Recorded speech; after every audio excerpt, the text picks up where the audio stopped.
श्रीनगर के खनमू इलाके में सिक्योरिटी फोर्सेस और अस्करियत पसंदों के दरमियान तसादुम जारी है।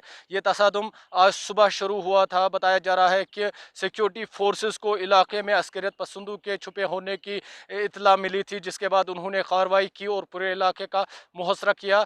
तो तलाशी कार्रवाई के दौरान अस्करियत पसंदों ने तो फोर्सेस पर फायरिंग की और जवाबी कार्रवाई में भी फोर्सेस ने गोलियां चलाई।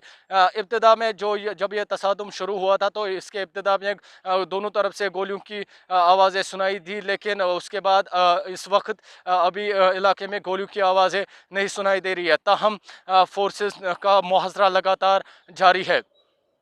आबिद हुसैन, ETV भारत, श्रीनगर।